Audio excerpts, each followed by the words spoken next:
دوسرے سپارے کے ربع کا آغاز جہاں سے ہوتا ہے، فرمایا کہ لیس البر ان تولوا وجوہکم قبل المشرق والمغرب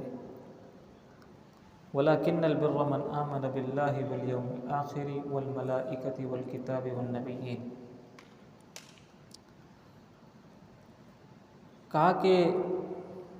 یہ جو جھگڑا ہے کہ تم مشرق کی طرف منہ پھیرو یا تم مغرب کی طرف منہ پھیرو، کہا اصل نیکی یہ نہیں ہے۔ اصل نیکی تو یہ ہے کہ تم ایمان لاؤ اللہ پر اور آخرت کے دن پر اور اللہ کی کتابوں پر اور اللہ کے انبیاء پر۔ اس کے ضمن میں پھر یہ تمہاری جہتیں کہ تم منہ کس طرف کرو گے وہ بات کی بات ہے۔ تو سمجھایا یہ گیا، سکھایا یہ گیا کہ وہ باتیں کہ جو اصل نہیں ہیں اور وہ باتیں کہ جو بنیادی نہیں ہیں ان میں بے سبب جھگڑنے سے فائدہ نہیں ہے، بلکہ جو اصل بات ہے، جو بنیادی بات ہے، اس کی طرف انسان کو توجہ مرکوز رکھنی چاہیے۔ آگے چلتے ہیں۔ آگے اللہ رب العزت نے حج کے حوالے سے مفصل احکام ذکر فرمائے ہیں۔ الحج اشہر معلومات، فرمایا کہ حج کے مخصوص اور معلوم مہینے ہیں۔ یہاں سے حج کے احکام تفصیل کے ساتھ ذکر ہوئے ہیں کہ کوئی قربانی حج کے لیے کر رہا ہو تو کیا حکم ہوگا، ٹھیک ہے۔ اسی طرح روزے کے احکام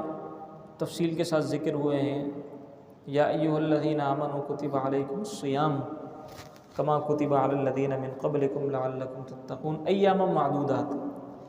فرمایا تم پر روزے فرض کیے گئے ہیں جیسا کہ تم سے پہلوں پر فرض کیے گئے تھے، اور مقصد یہ ہے کہ تم پرہیزگار بن جاؤ، متقی ہو جاؤ۔ کہا کہ ایام معدودات، یہ چند دن ہی تو ہیں، چند دن تو ہیں، یعنی ہم یہ فوکس کریں کہ ماہ رمضان کے ہمارے پاس چند ہی دن ہیں جو بہت تیزی کے ساتھ گزر جائیں گے۔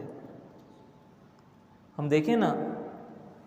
کہ ماہ رمضان کی آمد سے قبل کیسا شور تھا اور ایک کیسا آپ کہیں کہ جوش تھا، ولولہ تھا، ایک کیسا انتظار تھا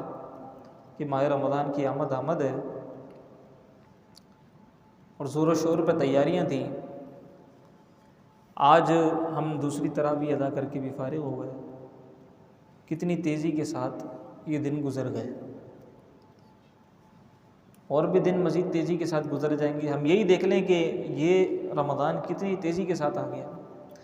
ایسا لگ رہا ہے کہ ابھی شاید مہینہ بھر پہلے ہم نے تراویح ادا کی تھی، پھر دوبارہ تراویح ادا کرنے کے لیے ہم کھڑے ہوئے۔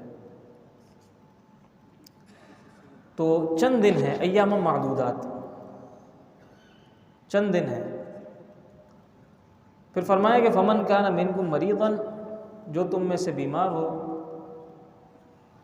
یا وہ سفر میں ہو تو پھر وہ اگر روزے نہ رکھ سکے تو اپنے روزوں کی بعد میں قضا کر لے۔ اچھا، اسی طرح فدیے کے احکام بھی ذکر ہوئے کہ جو روزہ نہ رکھ سکتا ہو، جو استطاعت نہ رکھتا ہو روزہ رکھنے کی، تو پھر وہ کیا کرے، پھر وہ فدیہ ادا کر دے۔ اچھا، ایسا نہیں ہے کہ کسی کو نزلہ بخار ہو گیا تو وہ فدیہ ادا کر دے روزے کا۔ فدیہ ادا کرنے کی صورت ہے، وہ صورت یہ ہے کہ کوئی اتنا بیمار ہو گیا ہو کہ اس کو ڈاکٹرز نے یہ کہہ دیا کہ اب تم روزہ رکھنے کے قابل نہیں ہو سکو گے، تب کہیں جا کر فدیہ دینا اس کے لیے الاؤڈ ہے، تب کہیں جا کے فدیہ دینے کی اس کو اجازت ہے۔ لیکن اس میں بھی اگر وہ روح بصحت ہو جاتا ہے، اللہ کی شان ہے، اللہ جسے چاہے صحت عطا فرما دے، ایسا شخص بھی اگر روح بصحت ہو جاتا ہے تو پھر وہ اپنے روزوں کی قضا کرنا شروع کر دیں۔ لہٰذا ہمارے یہاں ایک یہ ٹرینڈ چل گیا ہے کہ ذرا سی بیماری ہوتی ہے یا سستی ہوتی ہے، غفلت ہوتی ہے، کاہلی ہوتی ہے، ہم روزے کا فدیہ دینا شروع کر دیتے ہیں۔ ایسے روزے کا فدیہ جو ہے وہ قابل قبول نہیں ہے، بلکہ روزے رکھنا ہی ہیں، ٹھیک ہے۔ تو یہاں روزوں کے احکام تفصیل سے ذکر ہوئے، حج کے احکام تفصیل سے ذکر ہوئے۔ پھر ہم آگے چلتے ہیں تو نکاح کے احکام اور طلاق کے احکام بہت تفصیل کے ساتھ ذکر ہوئے۔ الطلاق مرتان، یہ بھی بتایا کہ 2 طلاقوں کی صورت میں اب معاملہ کس طرح ہوگا اور کیا ہوگا، اور یہ بھی بتایا کہ اگر 3 طلاقیں ہو جاتی ہیں، طلاق مغلظ ہو جاتی ہے، فلا تحل له من بعد حتى تنكح زوجا غیرہ۔ یہ بھی بتایا کہ اب شوہر کے ساتھ، یعنی جس سے طلاق ہو گئی، اس کے ساتھ رہنا جائز نہیں ہے۔ اس کا ایک پورا طریقہ کار ہے، وہ یہ کہ اگر وہ کسی اور سے عورت نکاح کرتی ہے اور وہ اپنی رضا بخوشی، اپنی رضا کے ساتھ، اپنی خوشی کے ساتھ اس کو رکھتا ہے، اور کبھی ایسا ہوتا ہے کہ طلاق کی کوئی نوبت آ جاتی ہے، ہو سکتا ہے کہ طلاق کی نوبت بھی نہ آئے، دوسرے شوہر سے جس سے اس نے نکاح کیا ہے اسی کے ساتھ رہتی رہے، کوئی اس پہ جبر نہیں کر سکتا کہ اب تم طلاق دو، یا عورت پر جبر کرے کہ تم طلاق لو، یہ جبر نہیں ہو سکتا۔ یہ ایک مستقل شادی ہے، ایک مکمل نکاح ہے جس کے اندر مہر بھی ہوتا ہے۔ تو ایک مستقل نکاح اور مستقل شادی ہوگی۔ پھر اگر کبھی ایسا ہوتا ہے کہ ان کی کوئی طلاق ہوتی ہے، تب کہیں جا کر پھر اگر وہ چاہے اپنے پہلے شوہر کے پاس واپس آنا تو آ سکتی ہے۔ یہ ساری صورتیں قرآن کریم نے ذکر کی ہیں۔ حتیٰ تنکح زوجا غیرہ کا لفظ اس بات کے اوپر واضح طور پر نص ہے، حتیٰ تنکح زوجا غیرہ۔ یہ اس وقت تک اس سے دوبارہ نکاح نہیں ہو سکتا جب تک کہ وہ کسی اور سے نکاح نہ کر لے، یعنی پہلے اس کی عدت ہوگی، پھر اس کا نکاح ہوگا، اور پھر اگر وہ کبھی زندگی میں طلاق دیتا ہے پھر اس کی عدت ہوگی، پھر اس کے بعد اگر ہو سکی تو یہاں واپسی کی کوئی صورت ہوگی، ورنہ کوئی صورت نہیں ہے۔ اب ہمارے یہاں ہوتا کیا ہے، ہمارے یہاں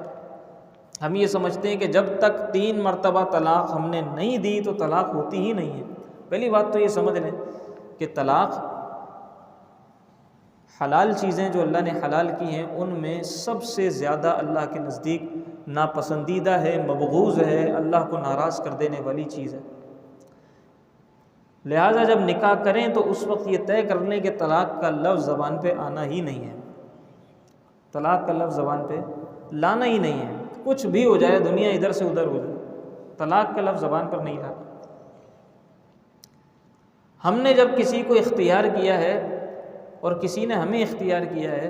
تو اس کا مطلب یہ ہے کہ اس نے ہمیں ہماری تمام تر خوبیوں اور خامیوں کے ساتھ قبول کیا ہے، اسی طریقے سے ہم نے بھی کسی کو تمام تر خوبیوں اور خامیوں کے ساتھ قبول کیا ہے۔ ایسا نہیں ہو سکتا کہ کوئی شخص تمام تر خوبیوں کا تو مرقع اور جو ہے وہ مجسم ہو لیکن اس کے اندر کوئی خامی موجود نہ ہو، ایسا نہیں ہو سکتا۔ خامیاں ہر انسان میں ہوتی ہیں، خامی مرد میں بھی ہو سکتی ہے، عورت میں بھی ہو سکتی ہے۔ تو عورت کی خامی کی وجہ سے طلاق دے دینا یہ جو ہے وہ اچھی بات تو نہیں ہے۔ ہاں کوئی صورت ہی نہ ہو رہی ہو نباہ کرنے کی، جیسا کہ نبی علیہ الصلوۃ والسلام کے زمانہ اقدس میں بھی صحابہ کے درمیان، صحابہ اور صحابیات میں طلاقیں ہوئی ہیں، لیکن وہ ایک ایکسٹینسو سچویشن ہوتی ہے، وہ ہمارے طرح کا ماحول نہیں ہوتا کہ ذرا سی کوئی انبن ہوئی، ذرا سا کوئی جھگڑا ہوا فوراً طلاق، اور طلاق بھی کیسی،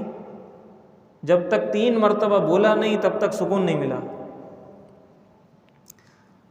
قرآن کریم نے جو مراحل بیان کیے ہیں، اگر ان مراحل کو ہم ذہن میں رکھیں، اس کا ذکر انشاءاللہ آگے آئے گا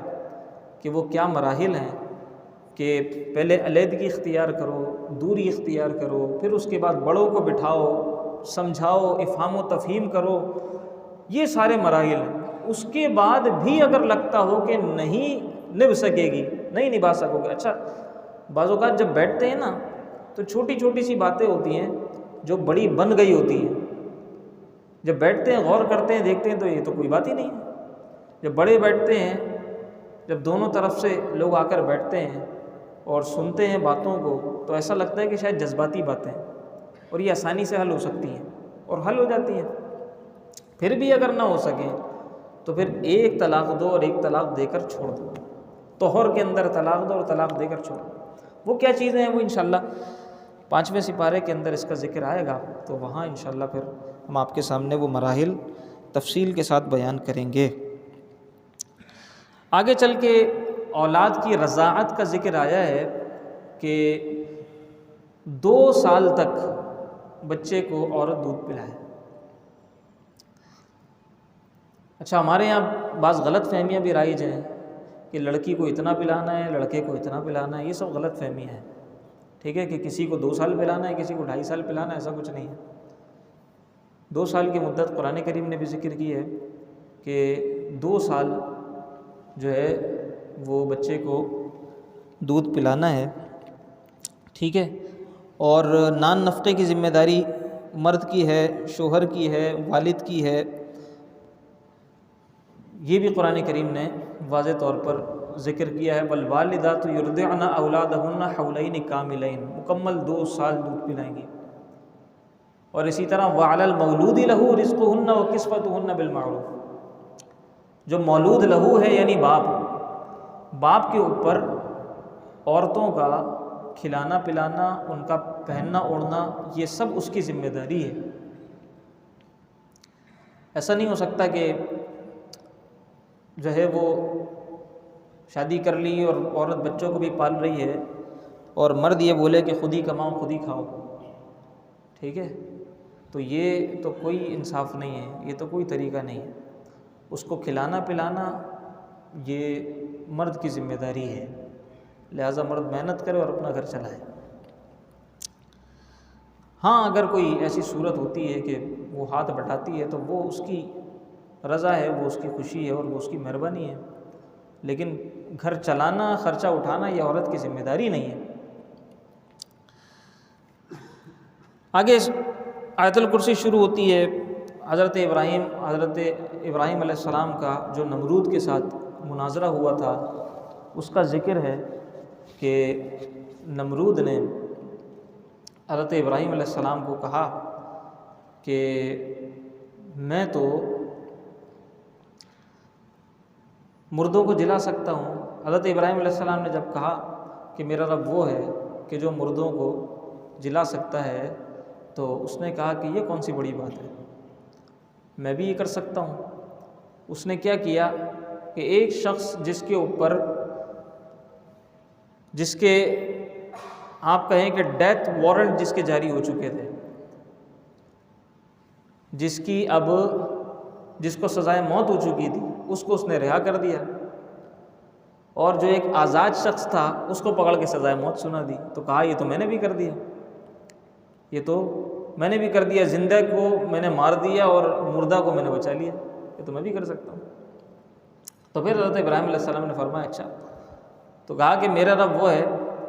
کہ جو سورج کو مشرق سے نکالتا ہے، اگر تو باقی رب ہونے کا دعوے دار ہے تو تو سورج کو مغرب سے نکال کے دکھا دے۔ فَبُہِتَ الَّذِي كَفَرَ، یعنی جب اس کو پہلے طریقے سے سمجھایا وہ نہیں سمجھا، وہ اپنی بھونڈی سی دلیل لے کر آ گیا۔ پھر حضرت ابراہیم علیہ السلام نے اتنی بڑی دلیل دی کہ اب فَبُہِتَ الَّذِي كَفَرَ، اب اس کے بعد چارہ نہیں تھا ادھر ادھر کچھ کرنے کا، آئیں بائیں شائیں کرنے کا، وہ مبہوت ہو گیا، حیران ہو گیا، پریشان ہو گیا، اب اس کے پاس کوئی راستہ نہیں تھا بھاگنے کا۔ اسی طرح پھر آگے چل کر نیکی کا ذکر ہوا ہے کہ اللہ رب العزت نے جو نیکی کا ثواب رکھا ہے وہ 700 گنا تک رکھا ہے، اور فرمایا کہ واللہ یضاعف لمن یشاء، اللہ تعالیٰ جس کے لیے چاہتا ہے اس سے بھی زیادہ بڑھا دیتا ہے۔ ایک نیکی کا ثواب 700 گنا تک بڑھا کر، 700 درجات تک بڑھا کر، یعنی 700 سے آپ ملٹیپلائی کر رہے ہیں ایک نیکی کو، اور پھر فرمایا کہ اس سے بھی دگنا کر دے اللہ جس کے لیے چاہے، واللہ یضاعف لمن یشاء، جس کے لیے چاہے 1400 کر دے، جس کے لیے چاہے 2000 کر دے، اس کے خزانے میں کوئی کمی تھوڑی ہے، نہ اس سے کوئی پوچھنے والا ہے۔ پھر آگے چل کر اللہ رب العزت نے سود کی حرمت کو بیان کیا ہے اور بڑی شدت کے ساتھ فرمایا کہ الذین یأکلون الربا لا یقومون الا کما یقوم الذی یتخبطہ الشیطان من المس، کہ سود خور جو ہیں، سود کھانے والے روز محشر ایسے کھڑے ہوں گے اللہ کی بارگاہ میں جیسے جن نے، شیطان نے کسی کو چھو کر مبہوت کر دیا ہو، اور جیسے کسی کے اوپر جن طاری ہو جاتا ہے نا، مجنون ہوتا ہے کوئی شخص، تو اس کی کیا حالت ہوتی ہے، وہ اپنے ہوش میں نہیں ہوتا، وہ دیوانہ ہوتا ہے، عجیب عجیب سی آوازیں نکال رہا ہوتا ہے، اس کو کچھ بولو تو اس کو خبر نہیں ہوتی۔ تو جو سود کھاتے ہیں نا دنیا میں، روز محشر ان کی یہ حالت ہوگی، اس طرح اللہ کی بارگاہ میں پیش ہوں گے جیسے کسی کے اوپر جن چڑھ گیا ہوتا ہے، دیوانے ہوں گے بالکل، جیسے شیطان نے کسی کو چھو کر پاگل بنا دیا، یہ حالت ہوگی ان کی۔ پھر فرمایا کہ ذالک بانہم قالوا انما البیع مثل الربا، یہ حالت ان لوگوں کی اس وجہ سے ہوگی کہ انہوں نے سود اور خرید و فروخت، بیع و شراء کو ایک جیسا سمجھا تھا، اور وہ یہ کہتے تھے کہ ایک ہی بات ہے بھائی، تم کوئی چیز بیچتے ہو اس کے اوپر نفع کما لیتے ہو، کوئی سامان لے کر آتے ہو اس کو بیچ کر نفع کما لیتے ہو، تو ہم بھی یہی کرتے ہیں، ہم 10 روپے دے کے 11 روپے لے لیتے ہیں، تو ہم نے پیسے کے اوپر نفع کما لیا، تو بات تو وہی ہے۔ تو جن لوگوں نے اس کو یہ کہا کہ ایک ہی بات ہے، ان لوگوں کی یہ حالت ہو جائے گی روز محشر۔ لہٰذا سود سے بچنا چاہیے، اور سود آگے چل کر پھر فرمایا کہ یہ اللہ رب العزت اور اس کے رسول کے ساتھ اعلان جنگ ہے۔ وہ فرمایا کہ اس کو فوراً چھوڑ دو، ورنہ پھر تیار ہو جاؤ کہ جنگ کے لیے اللہ اور اس کے رسول سے، اور یقیناً ہم میں سے کوئی بھی شخص دنیا کا یہ طاقت نہیں رکھتا کہ وہ اللہ اور اس کے رسول کے اعلان جنگ کو قبول کرے اور میدان جنگ میں آ جائے اللہ اور اس کے رسول کے ساتھ۔ اللہ رب العزت ہمارے حال پر کرم فرمائے، اللہ رب العزت ہمارے حالات کی اصلاح فرمائے، اللہ رب العزت ہمیں حلال کمانے، حلال کھانے کی توفیق عطا فرمائے، لقمہ حرام سے محفوظ فرمائے۔ الحمدللہ رب العالمین والصلاۃ والسلام علی سید الانبیاء والمرسلین، اللہم ربنا تقبل